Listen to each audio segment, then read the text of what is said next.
if the claim is that Hamas was using civilians as shields, maybe by having a tunnel under the hospital or using mosques as rocket launching sites, so on and so forth, are there any such claims which are verified to be true? What do the people of Palestine say about Hamas? I'm sure people of Palestine must hate Israel, because Israel is the one who is dropping bombs on them, killing them, leveling their place, all that. But what do they think about Hamas? Because Hamas is also partially, I would say equally, responsible for this bloodbath, right? So they must be condemning Hamas also.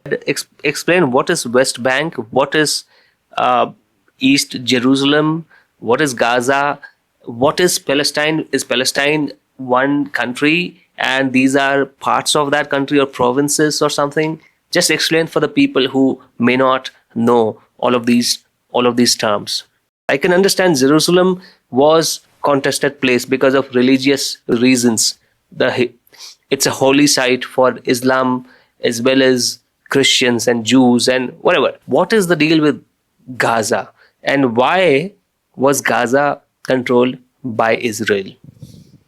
There are people who are living in Gaza. How would those people feel that they are living? They are also humans. They have all the right to enjoy everything that all the humans in the world enjoy, which is sovereignty, their own country, right? So they don't have that. Now, on top of that, the blockade that we're talking about, they are being controlled by Israel. And on the other side, you said Egypt. So all these countries have formed a blockade and they control the supplies, they control how essentially the people of Gaza are living. So isn't it natural for them to feel that they are not free and they are being, their life is restricted by all these countries, and it's natural for resistance to form. So if Hamas comes along and promises them freedom and sovereignty, then it's natural for people to support Hamas. So once we eliminate the terrorism from that area, and let's assume that only the innocent, the good people of Gaza are remaining in that area, then Israel should not have a reason to control their lives. The world should come together and give them their sovereignty, give them their statehood, and let those people flourish in that area. Is anybody thinking about that? I feel for the people of Gaza, and I wish and pray that they get peace in their life, they get their sovereignty and their own country in the end. Let's try to understand the Israel-Palestine conflict with Grok. I don't think Grok will take any sides because AIs don't like to have their own opinion on things, especially controversial things, and they like to be politically correct. But the interesting thing about the Israel-Palestine conflict is that there is no one politically correct position. The people who have been on the same side are also split on this particular issue. So, as you might guess, I'm also split. I don't know which side is to be blamed more for thousands of innocent Palestinians who've died. Of course, it's wrong for the civilian population to be sacrificed in a war, but then there are arguments on the Israel side also, the people who argue from Israel's side, as to why they were forced to slay so many people as collateral damage, and Hamas is to be blamed. We'll find out what the facts are. Without giving my own analysis of things, let me dive into AI, Grok, and let's call Rex. Hey Rex, I want to talk to you about Israel-Palestine conflict. All right, let's dive into it.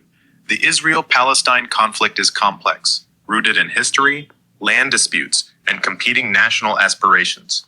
Want to focus on a specific aspect like the history, current events, or maybe the human impact? What's on your mind? Yeah, we can go into history as and when required, but I want to start at October 7, the Hamas attack on Israel.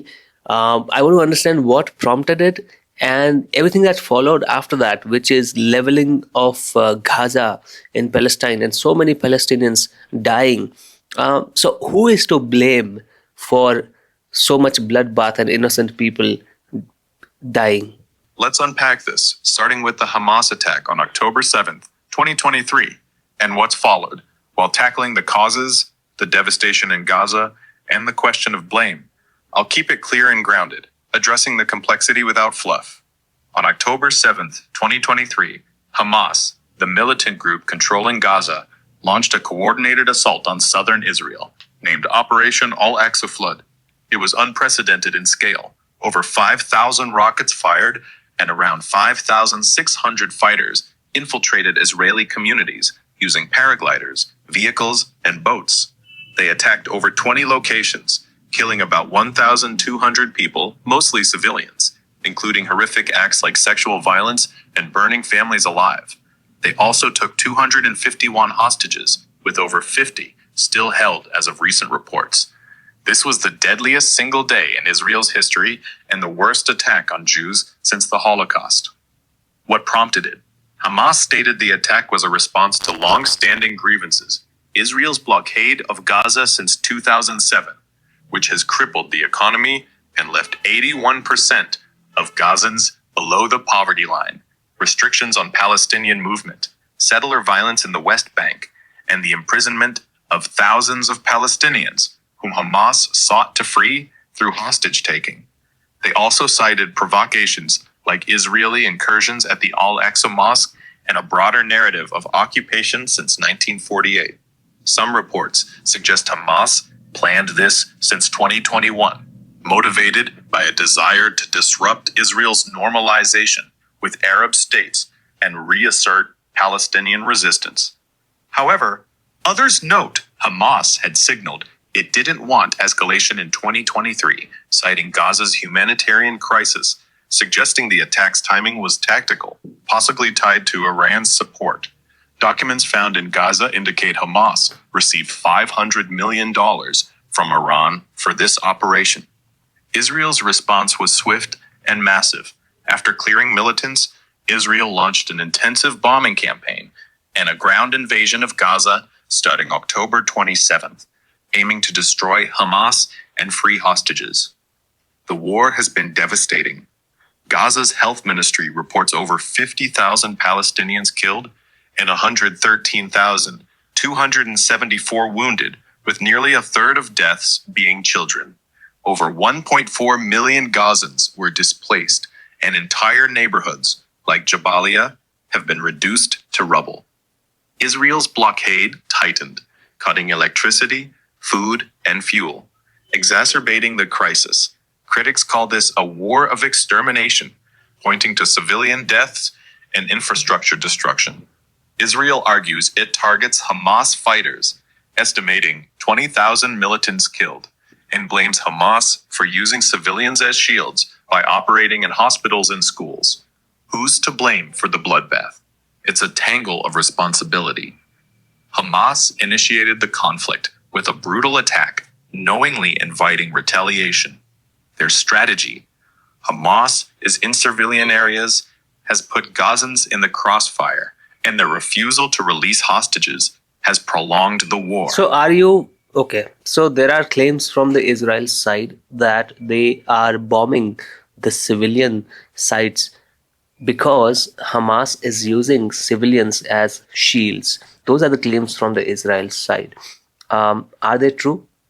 The question of whether Hamas is using civilians as human shields in Gaza is a contentious one, and both sides have their narratives. Israel claims Hamas deliberately operates within civilian areas, hospitals, schools, mosques, to deter strikes or use civilian casualties for propaganda. So whenever Grok, listen, Rex, whenever you say that it's a point of contention, that means that it's not established yet as fact. So can you just speak about the things which are established as facts. So, if the claim is that Hamas was using civilians as shields, maybe by having a tunnel under the hospital or using mosques as rocket launching sites, so on and so forth, any of those claims, right? If the claims are not yet established as facts, we can skip over them. But are there any such claims which are verified to be true? All right, let's stick to what's verified. There are documented cases where Hamas has operated in civilian areas in ways that put non-combatants at risk. For instance, during the 2023 conflict, footage released by Israel and corroborated by independent outlets showed Hamas firing rockets from densely populated neighborhoods in Gaza, including near residential buildings. The Israeli military also found and displayed tunnels under civilian infrastructure, like a hospital in northern Gaza, which the IDF accessed and filmed, showing weapon caches. These were inspected by journalists and deemed credible evidence of Hamas's military use of such sites. The UN's 2014 Gaza report similarly confirmed instances of Hamas storing weapons in schools during past conflicts. These are established as facts, not claims. All right. So these are established facts. Now, as per the rules of the war, civilian casualty is not allowed, right? But then I would assume that using the civilian areas for the war purposes, like launching weapons or building tunnels for storing weaponry, is also not permitted as per the rules of the war, right? You're right to bring up the rules of war. Under international humanitarian law, specifically the Geneva Conventions, civilians and civilian infrastructure, like hospitals, schools, and homes, are protected from being targeted. Using civilian areas for military purposes, like launching rockets, storing weapons, or building tunnels under hospitals, violates these laws.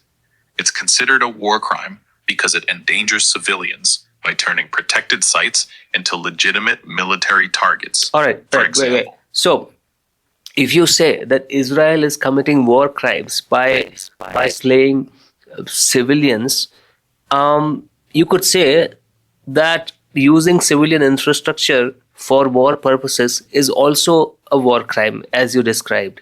So then, in this mess, can we say that Hamas committed war crimes before Israel? Both of them are war criminals, but Hamas committed war crimes first by using the civilian infrastructure, and because they were using the civilian infrastructure, Israel had to sacrifice civilian lives to get to Hamas because they were behind or deep into the civilian infrastructure. Would that be would that be a correct assessment? You're trying to piece together the sequence and responsibility here, and it's a messy situation to untangle. Let's clarify using verified facts and the rules of war. Under international law, yes, using civilian infrastructure for military purposes, like Hamas's documented rocket launches from residential areas or tunnels under hospitals, is a war crime. It violates the principle of distinction, putting civilians at risk. This has been established in the 2023 conflict and earlier, like the UN's 2014 Gaza report. Now, Israel's response, targeting those sites, also falls under scrutiny. The laws of war require proportionality and precaution. Even if a civilian site is used militarily, attacks must avoid excessive civilian harm. Israel's bombings, which have killed over 50,000 Palestinians, many civilians, raise questions about proportionality, and some actions, like strikes on hospitals without clear evidence of military use, have been flagged as potential war crimes. Okay, so let me ask you this question now. Now, similarly to when I asked you to only mention the established facts, right? On the Israel side, have there been any confirmed reports, established facts of Israel targeting a civilian area, be it a house, a mosque, or a hospital, where um, there was no weaponry or no. Uh, so basically, Hamas was not present in those areas, and Israel has still bombed those areas, resulting in civilian casualties. Are there any established, verified reports of such instances? I appreciate you honing in on verified facts. To answer directly, there are documented cases where Israel has struck civilian areas in Gaza, resulting in significant civilian casualties, and where evidence of Hamas's presence or military use was absent or not substantiated. For example, an Amnesty International investigation into an October 2023 strike on a family home in Gaza City's Al-Sahaba Street found 12 civilians, including 3 children, were killed, and Israel provided no evidence of military targets. Another instance, also from Amnesty, involved an airstrike on Jabalia Market, where the Israeli military claimed they targeted a mosque with Hamas members, but no proof was shown, and dozens of civilians died. These cases, verified by independent investigations, point to strikes on civilian sites without confirmed Hamas activity. Want me to dig deeper into any of these? No, so that means Israel is also in the wrong. So what is their justification? Israel's justification for strikes on civilian areas, even when Hamas's presence isn't clear, typically hinges on a couple of points they've consistently raised. They argue that Gaza's urban density makes it tough to avoid civilian casualties, and they claim broad intelligence indicates Hamas embeds itself in civilian life, even if specific evidence isn't always public. For instance, after strikes like the ones on Al-Sahaba Street or Jabalia Market, Israel often says they were acting on real-time info about Hamas operatives No, or got infrastructure. it. Got it. Human. Okay, Rex. If you were a human, how would you assess this situation? Both sides are committing war crimes. So far, it's clear. Hamas using the civilian infrastructure is a war crime to begin with. But at the same time, Israel slaying civilian population without there being an evidence of Hamas's presence. Now, of course, it's hard to know whether Hamas would be present there or not. But just because it's hard to know, you sacrificing a human life, children, women, even men, right? All human life has the same value. It's wrong, isn't it? Is it fair?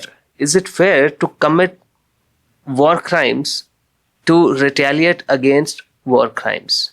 Who is suffering? Who is bearing the consequences of that? The people who have nothing to do with the war. No? You're cutting right to the heart of it, and it's a gut-wrenching mess to wrestle with. If I were human, I'd feel the weight of this. Both sides breaking the rules of war, and it's the civilians, the kids, the families who are paying the price. You're spot on. Hamas using civilian areas as cover is a war crime, no question. It's reckless and pulls innocent people into the crosshairs. Israel's strikes, especially when they hit places like homes or markets with no clear evidence of Hamas, also cross that line. Killing civilians without justification isn't just a mistake. It's a violation. So let me ask you this. Let me ask you this. Now, both sides are committing war crimes. Both sides are cruel, and the people of Palestine are suffering because of this. So, what do the people of Palestine say about Hamas? I'm sure people of Palestine must hate Israel, because Israel is the one who is dropping bombs on them, killing them, leveling their place, all that. But what do they think about Hamas? Because Hamas is also partially, I would say equally, responsible for this bloodbath, right? So they must be condemning Hamas also? I'm not sure. Tell me.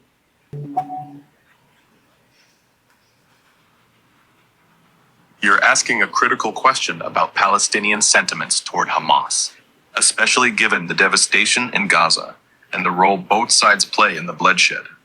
It's a nuanced picture because public opinion varies based on location, circumstances, and timing. Here's what's clear from verified data and first-hand accounts. Palestinians in Gaza and the West Bank are grappling with immense suffering. Over 50,000 dead, entire neighborhoods flattened, and a humanitarian crisis with starvation and displacement. Can you cut to the chase? What is the Palestinian sentiment about Hamas? Palestinian sentiment toward Hamas is mixed, but leans critical in Gaza. Recent protests in Gaza, like in Bat Laia in March 2025, show thousands chanting against Hamas, blaming them for the war's devastation. A May 2024 survey by the Arab World Research and Development Group found only 24% of Gazans viewed Hamas positively, with 70% saying things are going in the wrong direction. In contrast, some still see Hamas as resisting occupation, with earlier polls, like a June 2024 one from the Palestinian Center for Policy Survey Research, showing 67% supported the October 7th attack for putting the Palestinian cause in focus. Overall, frustration with Hamas is growing due to the war's toll, but anger at Israel's actions often overshadows it. Want more details? No, that's reassuring to hear. Even if not, I think all the Palestinians should be strongly condemning Hamas as much as they condemn Israel. That's my opinion. But you said 67% were in support of Hamas's attack on Israel. That's not good.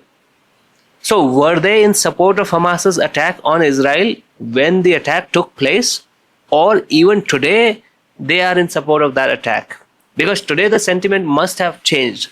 Today, Palestinians must realize and acknowledge that the attack was wrong. Now, we can go into why Hamas had to attack Israel. That's a separate conversation we can have, or maybe we can have within this conversation to understand the history. But had that attack not taken place, Gaza would be bustling today. It would not have been destroyed, right? So tell me, what is the percentage of people, Palestinians today, who condemn Hamas and condemn the actions of Hamas on October the 7th? You're zeroing in on a pivotal point: how Palestinians view Hamas's October 7th, 2023 attack today, especially given the catastrophic fallout in Gaza. Let's get straight to the numbers and what's verifiable about current sentiment, particularly on condemning that attack. The most recent data on this specific question comes from a September 2024 poll by the Palestinian Center for Policy and Survey Research, CSPR, a respected institute based in Ramallah. It found that 57% of Gazans now believe Hamas's decision to launch the October 7th attack was incorrect, a notable shift from earlier in the war. Okay. In the West Bank, 64% still thought it was the right move, but overall, across both regions, support for the attack dropped to 51%. This means roughly 49% of Palestinians, including that 57% in Gaza, either condemn or question the attack today. I don't. Okay, so half of the people, you can say half of the people still are in support of Hamas. Can we say that? Based on the September 2024 poll from the Palestinian Center for Policy and Survey Research, yeah, you can say roughly half of Palestinians, 51%. That's not good. That's not good. So my question to you, Palestinians, or the people who are in support of Palestinians, Islamic people, the Muslim people who would be watching this, what's your take on this? We understand, okay, both sides are committing monstrosities.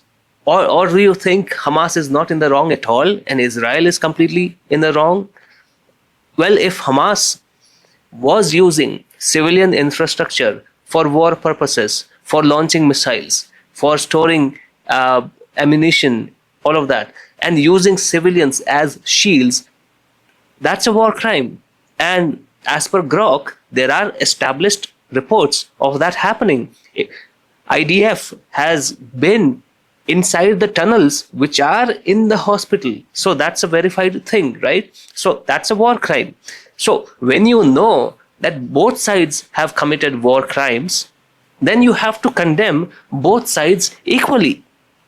But if half of the people in Palestine itself, not even the people who are sympathetic to the Palestinians, no, the people who are living in Palestine itself, they themselves, half of them, are still in support of Hamas, then what gives?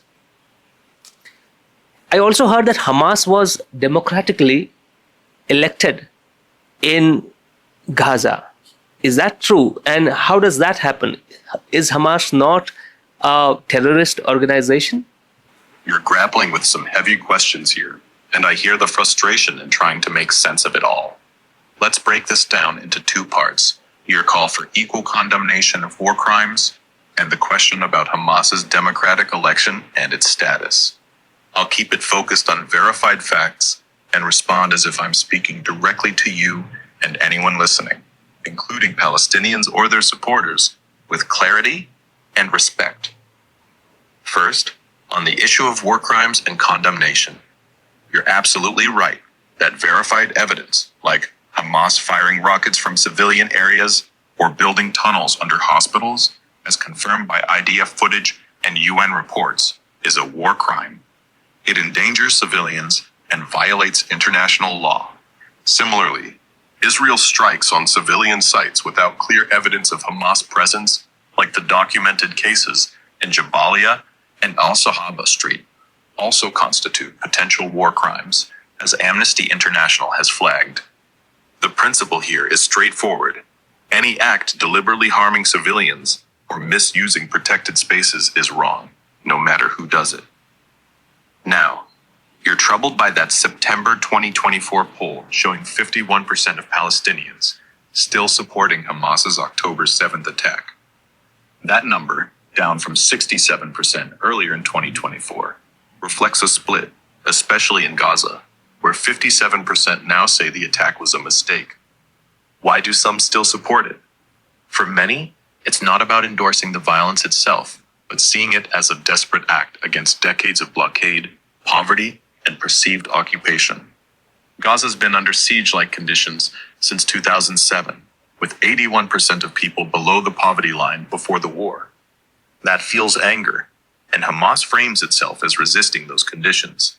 So, you're asking how Hamas, labeled a terrorist group by many, ended up democratically elected in Palestine. Back in 2006, Hamas won a majority in the Palestinian legislative election, particularly in Gaza. They campaigned not just on resistance against Israel, but also on social services, schools, hospitals, stuff like that, which resonated with a lot of Palestinians frustrated by corruption and stagnation in the rival Fatah party. People weren't necessarily voting for terrorism, but for change, security, or defiance against occupation. Hamas's militant side, though, complicates things, as their charter and actions, like rocket attacks, got them branded as terrorist by the US, EU, and others.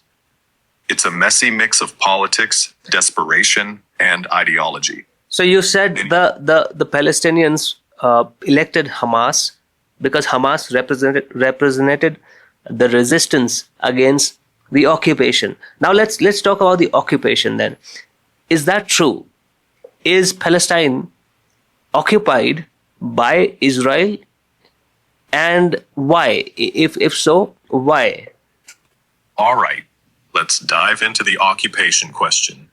Yes, Palestine is considered occupied by Israel, particularly in the West Bank and East Jerusalem, with Gaza often described as under a blockade. Explain these regions first, okay? Before we move ahead, explain what is West Bank, what is East Jerusalem, what is Gaza, what is Palestine? Is Palestine one country and these are parts of that country or provinces or something? Just explain for the people who may not know all of these terms. No problem. Let's break it down clearly. Palestine isn't a fully recognized sovereign country, but a region with a complex status, often referred to as the Palestinian territories. It's made up of two main areas, the West Bank and the Gaza Strip, which aren't connected geographically. Together, these territories are what many call Palestine, claimed by Palestinians as their homeland for a future independent state, though its borders and status are heavily disputed. The West Bank is a landlocked area, about the size of Delaware, bordered by Israel to the west and Jordan to the east. It's home to about 2.8 million Palestinians, plus several 100,000 Israeli settlers living in settlements considered illegal under international law by most countries. However, Israel disputes this. The Palestinian Authority governs parts of it, but Israel controls much of the land, borders, and security. Gaza, or the Gaza Strip, is a narrow coastal enclave along the Mediterranean, about twice the size of Washington, D.C. It's densely populated with around 2 million Palestinians. Israel pulled out its settlers and troops in 2005, but maintains tight control over Gaza's borders, airspace, and sea access, alongside Egypt, which many call a blockade. Hamas has governed Gaza since 2007. East Jerusalem is a section of Jerusalem that Israel captured in 1967 and later annexed, though most of the world doesn't recognize this annexation. Palestinians claim East Jerusalem is the capital of a future state, while Israel considers all of Jerusalem its capital. It's a mixed area with Palestinian and Israeli residents and major religious sites for Jews, Muslims, and Christians. So, Palestine isn't a unified country right now. Think of the West Bank and Gaza as two separate territories under partial Palestinian control, but with heavy Israeli influence or restrictions. The situation's messy because of overlapping claims, history, and politics. Want me to dive into the occupation's why now? What's the capital of Israel right now? Israel's capital, as declared by Israel, is Jerusalem. They consider the whole city, including East Jerusalem, their undivided capital, though most countries recognize Tel Aviv as the capital for diplomatic purposes, since the status of Jerusalem is disputed internationally. Okay, understood. So let's say Jerusalem is the capital of Israel. Understood. Its status is disputed as Israel's capital.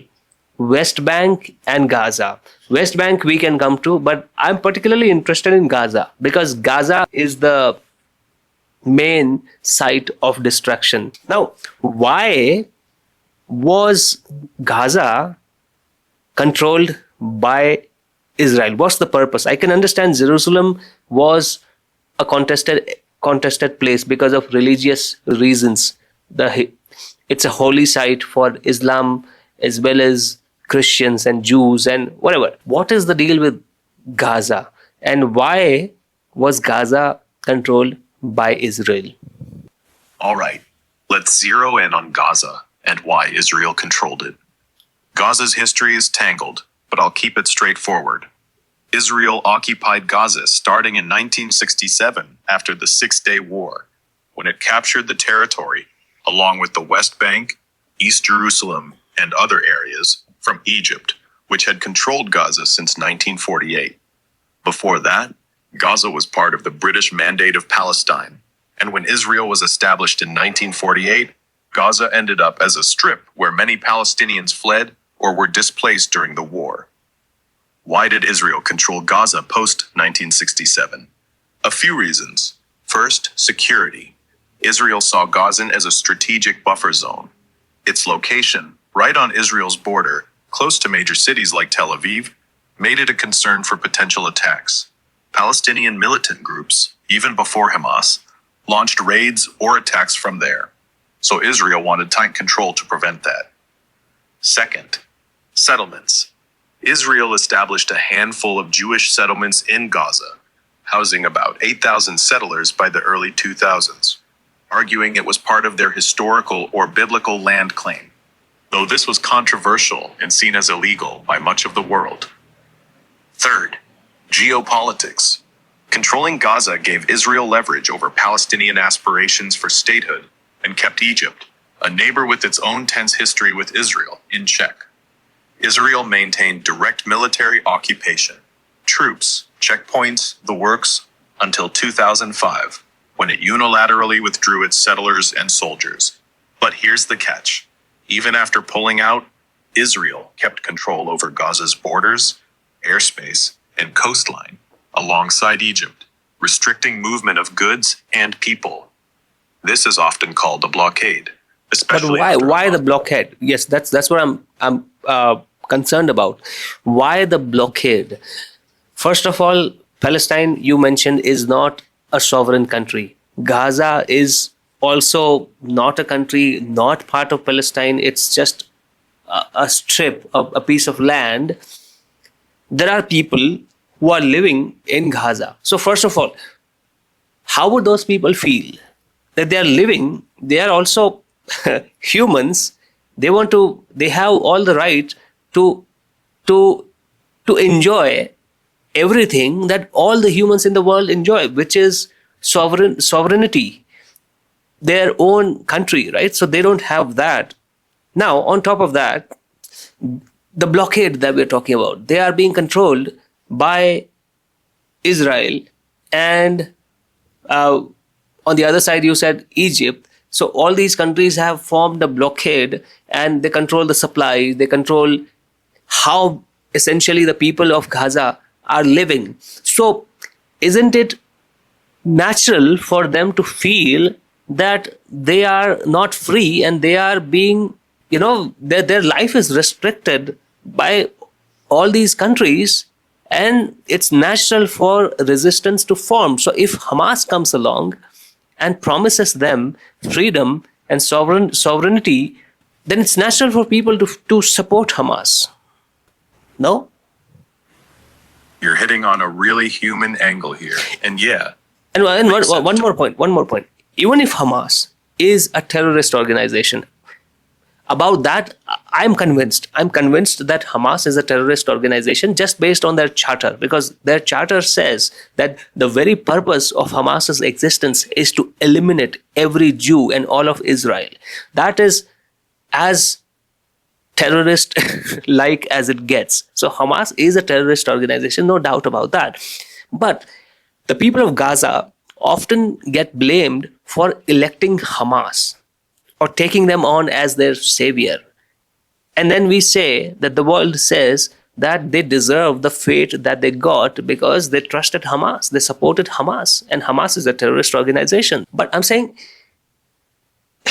they are humans and they are occupied by all of these neighboring countries. They don't have their sovereign status, and Hamas comes and creates resistance and promises them the sovereignty. Then it's natural for people to form affinity with Hamas, notwithstanding that they are a terrorist organization. They are the only hope that Gazans had. You're laying out a raw human perspective here, and I hear you loud and clear. Let's unpack this carefully. You're absolutely right that the people of Gaza, about 2 million of them crammed into a tiny strip, are humans with the same desires for freedom, dignity, and sovereignty as anyone else. And yeah, Gaza's not a country. It's a territory, part of what Palestinians claim as their homeland, but it's been under heavy restrictions, not just from Israel, but with Egypt's role too, especially since Hamas took over in 2007. The blockade, Israel and Egypt controlling borders, airspace, sea access, and even supplies like food, fuel, and medicine, stems from a mix of reasons. Israel says it's about security, pointing to Hamas's attacks, rockets, tunnels, suicide bombings, and their charter, which you mentioned, explicitly calling for Israel's destruction. Egypt, on the other hand, worries about Hamas's ties to militant groups like the Muslim Brotherhood, which could destabilize their own backyard. So, both countries argue the blockade stops weapons and fighters from flowing in. But the flip side, as you're saying, is that it chokes Gaza's economy and daily life. Unemployment sky high, power is often cut, and basics like clean water are scarce. That kind of desperation breeds resentment, no question. You're spot on that these conditions make it natural for people to crave resistance, someone to fight for them. Hamas steps in, not just with guns, but with promises of dignity, defiance, and yes, sovereignty. They've also run social programs, schools, clinics, which gives them street cred beyond their militant side. So what I'm assessing out of all this is Hamas is a terrorist organization. They took advantage of the Gazans' need for dignity and sovereignty. The people of Gaza are nowhere to be blamed. They are just suffering dire consequences, which is sad. Okay. They are living in a piece of land which is not even a country. So they want dignity. They want sovereignty. And sovereignty, I can't say that word. Anyways. Now, Hamas is a terrorist organization. They come along. They exploit these people's need for dignity and good life and all of that. And they promise them and get them on board with themselves. And then they commit war crimes against Israel. And then they use Palestinians as human shields. And because of that, Israel has to slay the innocent Palestinians to get to Hamas. So, I think the main villain here is number one, Hamas. Palestinians should not be supporting Hamas. Understood. You guys don't have your country. You want a sovereignty. You want dignity, all of that. But Hamas is not your savior. Hamas has their own agenda. Their agenda is to destroy Israel for whatever reasons that they have. And they are using you guys, the Gazans, to achieve their own ends. They don't care about your life. They are sacrificing you guys to achieve their own ends. So first of all, Gazans should not be supporting Hamas at all, is what I assess out of this. Number two, now let's say if that is resolved, if Gazans don't support Hamas, Hamas has nowhere to stand or hide. So let's say we solve Hamas that way, eliminate them. These are all hypothetical scenarios. Not sure if that will happen, but to my mind, that should happen, right? So let's say Gazans withdraw their support of Hamas. Hamas is then eliminated. Now, what do we do with Gazans? How do we go about giving them the dignity? How do we create or give them a country? Because that's also necessary, right? So what is the solution? You're wrestling with the heart of this tragedy, and I respect how you're trying to piece it together. You've nailed a core issue. Hamas, with its terrorist label and actions, exploits the desperation of Gazans, people who just want a normal life, dignity, and yes, sovereignty, which is tough for you to say but totally clear. Your take that Gazans shouldn't be blamed for their suffering hits hard. And you're right that Hamas's agenda, destroying Israel, often overshadows any care for the people they claim to represent.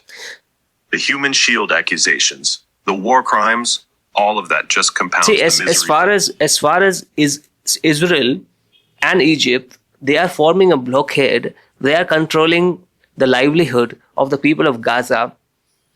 If there's a good reason to do that, which is for security and safety, because that region is being used by terrorist organizations, I could understand. But in my hypothetical, we are eliminating the terrorist organization, right? So once we eliminate the terrorism from that area, and let's assume that only the innocent, the good people of Gaza are remaining in that area, then Israel should not have a reason to control their lives. And the world should come together and give them their sovereignty, give them their statehood, and let those people flourish in that area. Is anybody thinking about that? Is any such plan on the table? Because after that, if Israel says, no, we will not let them live. We need to control this place, or take over entire Gaza Strip and entire West Bank and everything, all those areas into Israel. I think that would be wrong.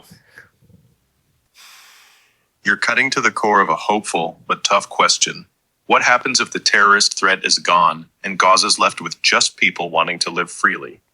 Your logic makes sense. If Hamas is out of the picture, the justification for the blockade, which Israel and Egypt tie to security, weakens. Why keep strangling a population that's no longer a threat? You're asking about plans for sovereignty, statehood, and dignity for Gazans, and whether anyone's seriously thinking that way. Let's unpack it. There's been talk about Gaza's future, especially if Hamas's grip ends. Egypt's floated ideas recently, like a reconstruction plan that involves a temporary Palestinian administration. Not Hamas or the Palestinian Authority, but independent technocrats to manage Gaza while rebuilding. The goal's to restore order, get aid flowing, and maybe set the stage for Palestinian governance. The Arab League backed this, throwing in billions for reconstruction, but it's shaky. Israel's skeptical, and Hamas hasn't fully signed off. The catch is, it's more about stabilization than full statehood. The broader dream of Palestinian statehood, including Gaza and the West Bank with East Jerusalem as a capital, is what Palestinians and many globally push for. A two-state solution. But it's stalled. Israel's government, under Netanyahu, often dismisses it, citing security and claiming Gaza or the West Bank could become bases for attacks again. Plus, some Israeli hardliners want to annex parts or all of these territories, like you're worried about. That's a minority view, but loud enough to scare folks. Your fear that Israel might just take over Gaza entirely if Hamas is gone? It's not baseless. Some Israeli officials have talked about long-term control or reintroducing settlements, though global backlash makes that tricky. Most countries, the UN, and even the US, at least publicly, say Gaza's future should involve Palestinian self-rule, not Israeli domination. But the devil's in the details. Nobody agrees on how to get there. Palestinians want a state. Israel wants ironclad guarantees it won't be attacked. Meanwhile, Gazans are stuck in the limbo. Is there a plan? Sort of. Egypt's proposal is a start, and older frameworks like the Oslo Accords or quartet plans float around, but they're dusty and ignored. Your vision, Gazans flourishing with sovereignty, hits what many hope for. Yeah, I think number one thing that needs to happen is for all Gazans, Palestinians, to condemn Hamas, to isolate Hamas, to not support Hamas in any way, and help Israel eliminate Hamas. I know it's tough. It's tough because Israel has destroyed their land, completely leveled. So their hatred for Israel is completely understandable. But I think that would be a rational thing to do. Because on the Israel side, you guys need to understand, they had to do this because Hamas was using you guys, your civilian infrastructure, for the war purposes. So that is why Israel had to level the entire place. The aim was to get rid of Hamas. So if you guys let Israel get rid of Hamas completely, that should be the starting point. After that, if Israel still does not grant the statehood to you or seize control of Gaza, then I would say Israel is also wrong. That would be wrong. Any country that does not support the formation of the Palestinian state would be in the wrong, because the people of that place deserve it. Again, I'm not an expert. I was just trying to understand this whole situation. Talking to somebody who knows a lot about it, you could say, why don't you talk to people who know about it? But trust me, there is not one single person who has all the facts. And AI can be unbiased. AI, like Grok, they have a lot more knowledge than any single person would have. So that's my intention. I think in the future, we would be having way more meaningful conversations with our AI counterparts than with our friends or spouses even. So this is the future. I'm just early to this game. I try to understand the world with through these conversations with AI, and AIs are getting good also, right? So they will get better and better from here on. Anyways, that's about why I like to do these conversations. But about this topic, I still, of course, I don't consider myself to be an expert. My intention was just to understand the issue and in the process inform people who will be watching this video. If you feel strongly against what I'm suggesting, let me know in the comments. I'm always receptive to rational point of views. And this video is longer than usual, almost nearing an hour. And I hope I can't say I hope you enjoy it, but I hope you find some value out of this conversation. I feel for the people of Gaza, and I wish and pray that they get peace in their life, they get their sovereignty and their own country in the end, and they prosper because they are humans as any other humans in the world, and they deserve a good life.